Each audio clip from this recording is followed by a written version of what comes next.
Now, as Dr. Renshon shows in his paper, and this is a very important point, many of the assumptions that these three panels have based their recommendations on were faulty, and they have ignored crucial factors that affect both legal and illegal immigration and the ability of the federal government to enforce our immigration requirements. For example, when proposals were made to provide amnesty for a certain number of illegal aliens, such as the proposals made just recently in the DREAM Act, the numbers don't actually reflect the real numbers that will end up being there in the end. They're deceptive.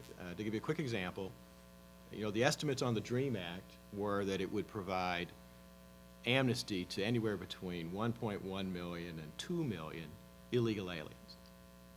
But that is untrue. The end result of that DREAM Act, if it had been passed, would be probably 6 to 7 million aliens, because we have chain migration in this country. Once you become a naturalized citizen, you can sponsor your parents, your brothers and sisters, your spouses, your children, and once all of them are in, they can do the same for their families. And once their families are in, their families can do the same for their families.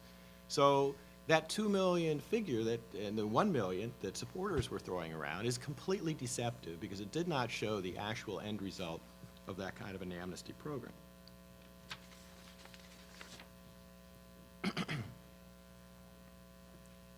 Amnesty proposals without a change in family sponsorship rules are the equivalent of an open checkbook for uncontrolled immigration.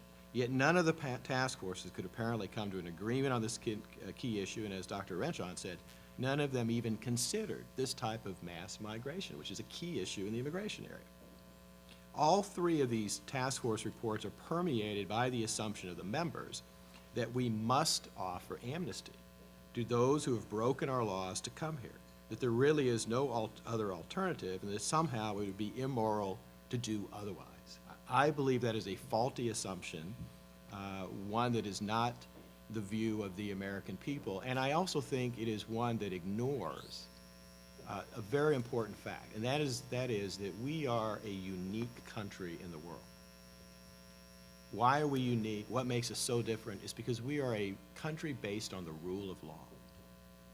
And that makes us very different. It's what has made us a special place. It is what permeates American exceptionalism, although I know the president doesn't believe we're exceptional.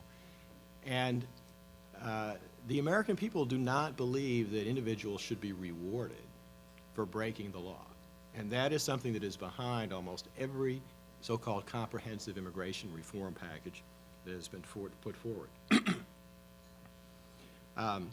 As Dr. Renshon points out, not one of the task forces even considered any proposals to institute a moratorium on high levels of immigration until the country has assimilated the millions already here, and strengthen the infrastructure and functioning of the Immigration Service, which today has a problem even handling the large numbers of legal immigrants who are trying to become citizens.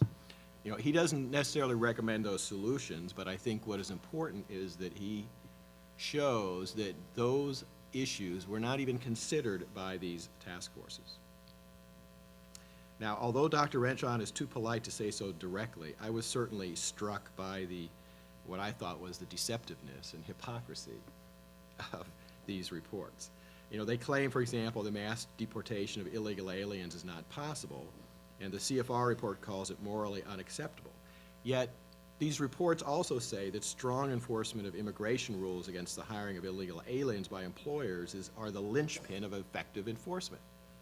Neither report, the Council for Foreign Relations, the Brookings report, considers the probability that if you actually do what they say needs to be done, which is to have enforcement of employment rules, then by removing the ability of illegal aliens to work, to earn money, to support their families if they have one, and to send money back to their home countries, that they will self-deport in large numbers. I mean, we've already seen that in Arizona, which has had a large decrease in illegal aliens there. And most people don't realize this, but I think the second largest source of income in Mexico are remittances from the United States.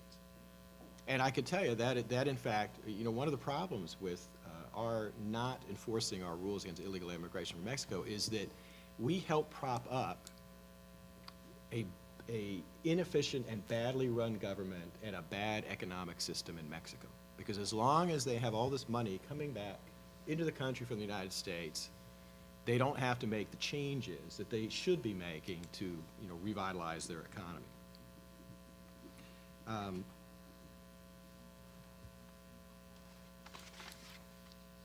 What is also amazing about these reports is, for example, that the Council on Foreign Relations report admits that there's no question that legalization would create an incentive for others to try and enter the United States illegally in the hope that they too would be allowed to stay in another future act of amnesty. And yet all of them recommend exactly that. They know what the result will be, and yet they still recommend large-scale amnesties.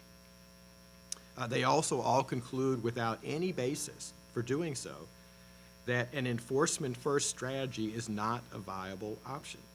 They also refuse, as Dr. Renshon points out, to answer two vital questions in the immigration issue, which is, what's the right number of immigrants to allow to come into the United States legally, and should we broaden the diversity of the immigration stream so that no one ethnic, language, or cultural group determines the number of immigrants admitted? Why didn't they touch this? Well, because this is a politically sensitive issue, and they did not want to deal with it or be on record with it. That to me, again, throws into fundamental question the conclusions and recommendations of these reports, because it shows that the members did not want to deal with sensitive political issues that might hurt them in their future political careers. I think Dr. Renshon has written the only substantive, real analysis of the reports of these three task forces that analyze the problems and errors they made, and I think it's a very valuable addition in this issue. I would end with something that Dr. Renshon points out in his conclusion that to me is, quite frankly, the most obnoxious and offensive aspect of these task forces and their members. They present themselves as being above or beyond politics, as if they are experts whose advice is untainted by the rough and tumble of partisan politics. Yet all of them are deeply enmeshed in Washington policymaking.